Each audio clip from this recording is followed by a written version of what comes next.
السلام عليكم ومرحبا بكم معايا في التتمه ديال نصف طوق. كيف ما شفتوا شاركت معكم الجزء الاول اللي وصلت معكم حتى لهاد المرحله هذه، ودابا غادي نكملوا الخدمه ديالنا. بالنسبه لهاد الخدمه هذه غتلقاوها في صندوق الوصف وغتلقاوها قبل من هاد لا فيديو. اذا ما نطولش عليكم على بركه الله نبدا معكم. هنا بعد ما كنت وصلت لهنايا غادي نمشي في هاد الغرز الحشو حتى وصلت لهنايا. دابا غادي نمشي هنايا بالاعمده، هاد الاعمده غادي ندير فيهم غرزه الحشو. غادي نبدا هنايا غادي نخدم 9 ديال الاعمده اللي غندير فيهم غرز الحشو على هاد الشكل هذا. هنا عندي بديت من هنا 1 2 3 4 5 6 7 8 9. هنا بعد ما وصلت 9 ديال غرز هنايا الاعمده، يعني خدمت هنايا 9 ديال غرز الحشو فوق كل عمود. دابا غادي نجبد عندي واحد العقيقه اللي غادي نجبدها عندي هنايا. من بعد غادي نمشي لغرزه الحشو المواليه وغادي نخرج العقيقه هنا ما بين هاد الحبكه وهاد الحبكه وغندير واحد سلسله على هاد الشكل. من بعد غادي نجي للعمود اللي من موراه وندير غرزه الحشو على هاد الشكل كيف ما كتشوفوا. من بعد غادي ندير 12 سلسله، 1 2 3 4 5 6 7 8 9 10 11 12. بعد ما درت هنايا 12 السلسله غادي نجي نحسب هنا 1 2 3 4 5 6 7 8 9. في العمود التاسع غادي ندير غرزه الحشو. نتمنى تكون خدمه واضحه. من بعد غادي نجبد كذلك عندي واحد العقيقه على هذا الشكل، كنجبد العقيقه حتى كنوصلها هنا. من بعد كنجي للعمود اللي من موراه وكنخرج عندي الخيط وكندخل هنايا العقيقه ما بين هاد الغرزه وهاد الغرزه على هذا الشكل كيف ما كتلاحظوا. نتمنى يكون واضح. من بعد كنسد عليها بواحد السلسله ونجي اللي من موراها وندير غرزه الحشو العمود اللي من موراه. كذلك 12 السلسله 2 3 4 5 6 7 8 9 10 11 12 السلسله. كذلك غادي نجي هنا نحسب العمود الاول 1 2 3 4 5 6 7 8 9. في التاسع غادي ندير غرزه الحشو على هذا الشكل. من بعد غادي نجبد عندي عقيقه.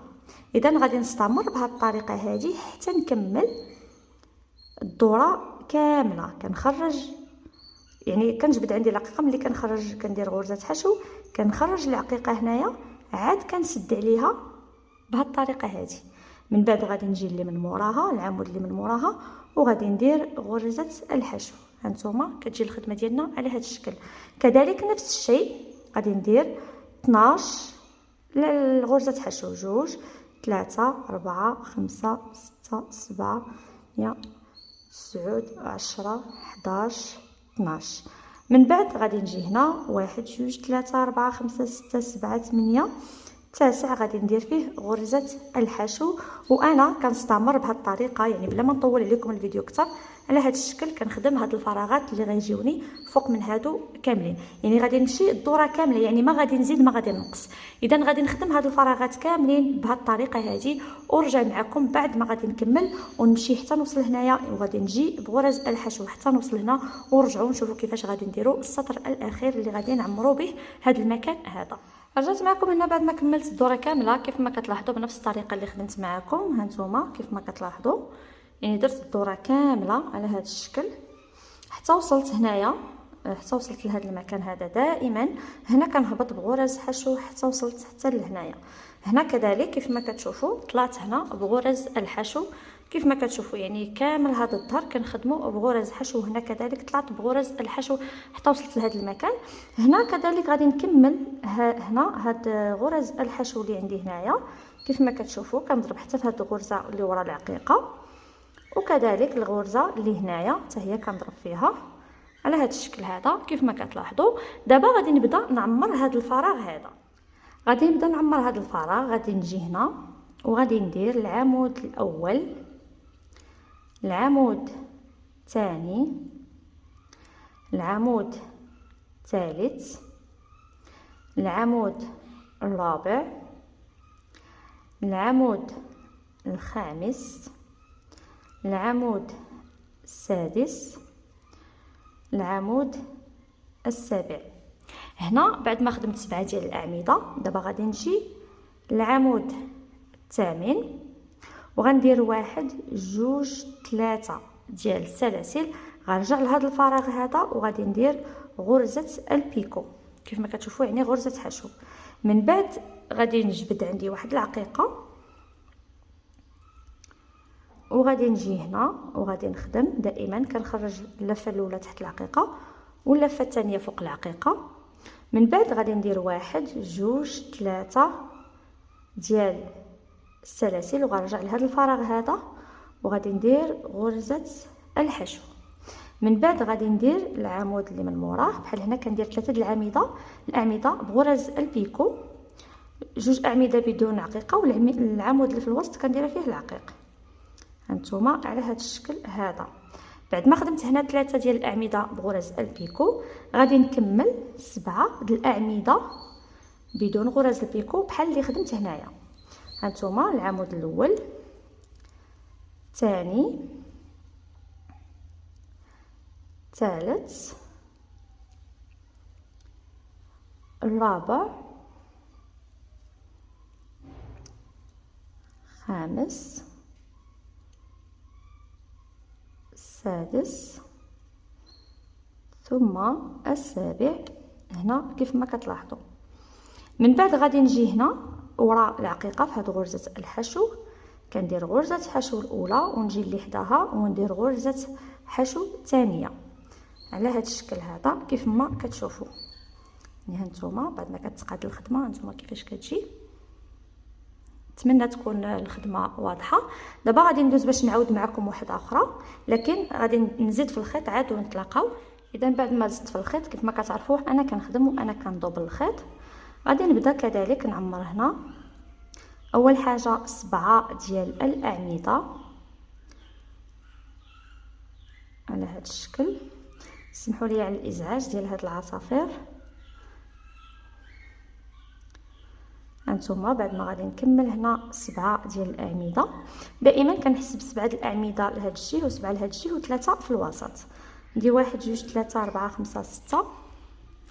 غادي نزيد السابع اللي هو هذا صافي. بعد ما كنحسب 7 ديال الاعمده كنبدا ندير 3 ديال الاعمده اللي غندير في الوسط. العمود الاول اللي غنطلع ب3 ديال السلاسل وكنرجع لهذا الفراغ هنايا وكندير غرزه حشو باش كنكون غرزه البيكو.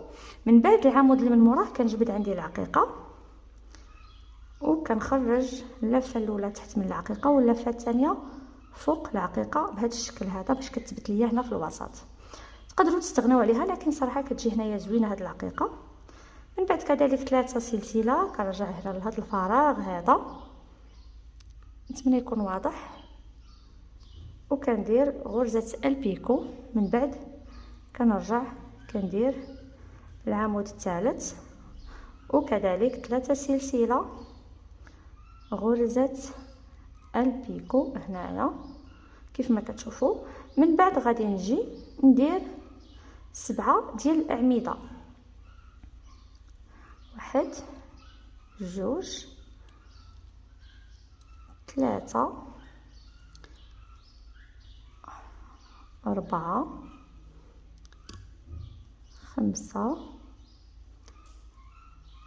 6 7. 7 ديال الاعمده عاديه. من بعد كنجي لهذا الفراغ هنا اللي ورا العقيقه كندير غرزه الحشو الاولى وكنجي للفراغ اللي من موراه وكندير غرزه حشو ثانيه. ومن بعد كنبدا كنعمر عاوتاني الفراغ اللي من موراه. هانتوما انا درت معكم هنايا 2. هانتوما كيفاش كتجي الخدمه. صراحه كتجي غزاله بزاف كيف ما كتشوفوا، شي حاجه اللي جديده وحصريه على قناتي. اذا غادي نكمل الفراغات كاملين بنفس الطريقه، يعني نفس الطريقه اللي خدمت معكم غادي نمشيو بها هكا. هاد الفراغات كاملين غادي نعمرهم حتى غادي نوصل هنايا. فاش نوصل هنايا صافي غادي نلاقي اخر غرزه مع اول غرزه وغادي نسد هنايا. هذا هو السطر الاخير كيف ما كتشوفوا. بعد ما غادي نسد غادي ندوز المصلوح وغادي نرجع معكم باش نشوفوا كيفاش غادي نثبتوا الخدمه ديالنا على الثوب. ولو انني كنت درتها، وطبيعه الحال قبل ما نثبت الخدمه ديالي على الثوب ضروري غادي ندير السطر لداخل ديال الاعمده. دونك هادشي كلشي غتشوفوه معايا ان شاء الله بعد ما غادي نكمل هاد الدوره ديال هاد التعميره هذه كيف ما كتشوفوا. اذا رجعت معكم كما كتشوفوا بعد ما كملت الدوره كامله بنفس الطريقه اللي خدمت معكم، ها نتوما تشوفوا بلا زياده بلا نقصان. ها نتوما كما كتلاحظوا حتى هاد الجهه هذه فاش خدمتها راه مازال ملي غندير السطر الدخلاني غادي تشوفوا انها غادي تجي مقاده، يعني ما غاديش يجي الديكالاج. هنا كيف ما كتشوفوا واخا كتشوفوا الخدمه هكا، انا بغيت نوريكم كلشي باش بزاف د الاخوات ملي كيخدموا الا لقاو بحال هكا غيقولوا راه يقدر الخدمه جاتنا مرخيه. لا البنات، هنا كيف ما كتعرفوا هاد الاقواس هادو درناهم يعني كبارين باش كيجيو يشدوا لا فورم ديالهم بحال هكا. فلهذا ملي كتشدوا الخدمه هكا راه غتبان لكم انها الخدمه بحال نقولوا الخدمه زايده على الثوب، ولكن لا، راه فاش كنشدوها نتوما بحال هكا كتجي مقاده. نتوما كيف ما كتلاحظوا هنا نفس الطريقه اللي خدمت، يعني ما غادي نزيد ما غادي نقص. ها نتوما الخدمه ديالنا كيفاش جات مقلوبه على الثوب، وهذا الفضل كيرجع لهذاك السطر الاول اللي صغرنا هنا. ضروري البنات هنايا كنصغروا الدوره باش تجينا مقلوبه، لان الا جبدنا راه غتجينا الخدمه عوجه. هنايا هانتوما كيفاش كتجي، يعني الخدمه صراحه كتجي غزاله. بعد ما دوزت عليها واحد شويه مصلوح، يعني ما دوزتش عليها بزاف، لان ضروري فاش كنكمل باش نجي نخدم السطر الدخلاني ضروري كندوز المصلوح، يعني كنقلب الخدمه ديالي هكا وكندوز غير واحد شويه باش ملي غادي نجي نخدم السطر الدخلاني يجيني ساهل وما ناخذش وقت كثير فاش نكون يعني فاش كنكون كنثبت بالمصلوح. كما كتعرفوا الكروشي يعني قبل ما كديروا له المصلوح راه ما كيكونش باين مزيان، مي غير كتصلحوه صافي كيعطي يعني كيعطي الشكل ديالو وكيجي كيف ما كتشوفوا على هذا الشكل. هنا دابا بقات لينا لهاد الخدمه هذه بقى لينا غير السطر الدخلاني وكيفاش نثبتوا الخدمه ديالنا على الثوب باش نفينيو الخدمه ديالنا. هادشي كلشي ان شاء الله غنشوفوه في الجزء المقبل، لان الفيديوهات كيجيو طوالين بزاف، فلهذا غادي نقسم لكم على اجزاء. هنا غادي نخليكم وتسناوني ان شاء الله في الجزء المقبل اللي غادي نخدم معكم السطر الدخلاني كيفاش غنخدموه، وكذلك كيفاش غادي نثبتوا الخدمه ديالنا على الثوب. واخا ديجا شاركت معكم كيفاش كنثبتوا الخدمه، مي هاد الاقواس هادو ضروري خصهم تثبيته تكون شويه مدحسه باش ما يعني باش ما يضيعش لكم الدرس وباش ما يتطواش لكم. هادشي كله ان شاء الله غنشوفوه في الجزء المقبل. هنا غادي نخليكم، ما تنساوش الناس اللي اول مره كتزور القناه التشجيع ديالي والاشتراك في القناه مع تفعيل زر الجرس باش يوصلكم كل ما هو جديد. لي كومونتير طبيعه الحال اسئلتكم والاستفسارات ديالكم دائما كناخذها بعين الاعتبار. الى اللقاء، الى الجزء المقبل بحول الله.